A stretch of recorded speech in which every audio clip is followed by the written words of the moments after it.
नमस्कार। आज हम नेपोलियन हिल की एक बहुत ही मशहूर किताब है थिंक एंड ग्रो रिच, उसके एक विश्लेषण पर थोड़ी गहराई से बात करेंगे। जी। ये किताब 1937 में आई थी और ये सिर्फ पैसा कमाने के बारे में नहीं है ना? ये असल में सोच बदलने से सफलता पाने का एक पूरा नक्शा देती है। बिल्कुल। और शोध बताते हैं कि हिल ने कोई 25 साल लगाए थे इस पर। 25 साल? हाँ, और 500 से ज्यादा सफल लोग जैसे एंड्रू कार्नेगी, हेनरी फोर्ड, इन सबका उन्होंने अध्ययन किया अच्छा। और उनकी कामयाबी के पीछे जो सोच थी उसे समझने की कोशिश की। तो आज हम उसी विश्लेषण के मुख्य बिंदुओं पर बात करेंगे। हाँ, ये दिलचस्प है कि कैसे हिल ने इन सब कामयाब लोगों में एक जैसी सोच, एक कॉमन मानसिकता ढूंढ निकाली। जी। और उसे फिर उन्होंने 13 सिद्धांतों में बांट दिया। ये विश्लेषण उन्हीं सिद्धांतों को देखता है। तो विश्लेषण के हिसाब से सबसे पहला और शायद सबसे जरूरी कदम है तीव्र इच्छा, डिजायर। ये सिर्फ ऐसी ही कोई चाहत नहीं है, बल्कि एक जलती हुई भूख जैसी होनी चाहिए कि बस लक्ष्य पाना ही है। हाँ, मतलब एक जुनून। हिल ने कहा भी है कि हर उपलब्धि की शुरुआत यहीं से होती है, इसी इच्छा से। सही कहा। और फिर इस इच्छा को हकीकत बनाने के लिए क्या चाहिए? अटूट विश्वास, फेथ। बिल्कुल। ऐसा मानना कि हाँ, ये लक्ष्य हासिल हो सकता है, या जैसे कि वो हो ही गया है। और यहीं पर वो तकनीक आती है, आत्मसंकेतन। Auto suggestion. जी, अपने अवचेतन मन को लगातार वो सकारात्मक संदेश देना। विश्लेषण में भी यही बात है कि हिल कहते थे कि रोज खुद से अपनी सफलता को दोहराओ। हाँ, जैसे लिख कर रखना और सुबह शाम उसे पढ़ना, ताकि वो सोच एकदम अंदर तक बैठ जाए। जी बिल्कुल, ताकि अवचेतन मन भी उसी दिशा में काम करने लगे। अच्छा, यहाँ एक और बड़ी मजेदार चीज आती है, कल्पना की शक्ति, इमेजिनेशन।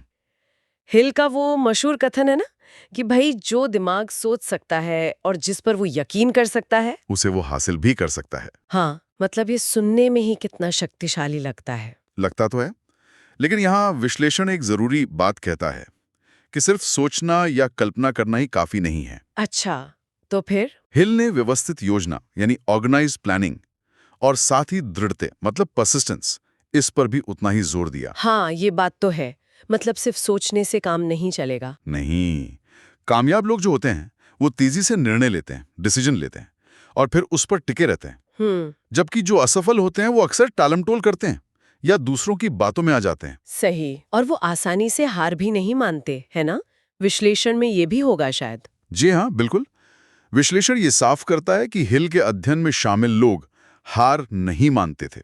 उनके लिए हर असफलता एक सबक थी, आगे बढ़ने का रास्ता। एक और कमाल का विचार है जो विश्लेषण में सामने आता है, वो है मास्टरमाइंड का सिद्धांत। हाँ, मास्टरमाइंड। यानी अपने जैसे लक्ष्य और सोच वाले लोगों के साथ मिलकर काम करना, एक समूह बनाना। जी, जहां सबकी ऊर्जा और बुद्धि मिलकर कई गुना बढ़ जाती है।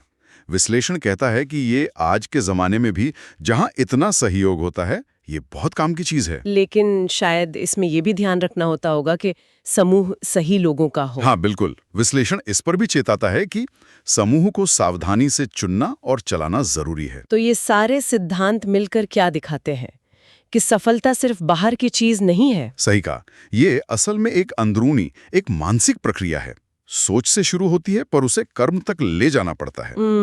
विश्लेषण ये बात साफ करता है कि हिल के विचारों को सिर्फ सोचो और अमीर बनो समझ लेना, वो एक तरह की गलतफहमी है। हाँ, मतलब ये कोई जादू नहीं है। नहीं, अगर इसके साथ ठोस योजना और मेहनत ना हो तो ये सिर्फ एक अंधविश्वास जैसा लग सकता है।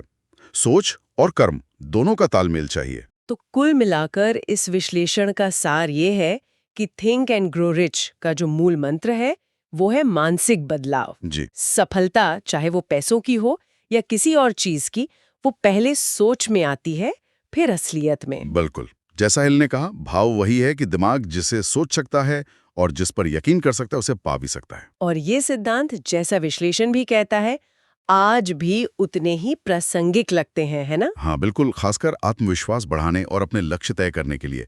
ये एक तरह से मानसिकता को मजबूत करने की तरीके हैं, लक्ष्य चाहे कुछ भी हो। सही। और यहाँ हम एक सवाल छोड़ जाते हैं सोचने के लिए। अगर इन सिद्धांतों को सिर्फ पैसा कमाने से हटा दें और जीवन के दूसरे लक्ष्यों पर लगाएं, जैसे मान लीजिए रचनात्मकता बढ़ानी हो या रिश्ते बेहतर करने हो या व्यक्तिगत शांति पानी हो, तो इनके नतीजे कैसे हो सकते हैं? हाँ, ये सोचने वाली बात है, शायद उतने ही प्रभावशाली हों।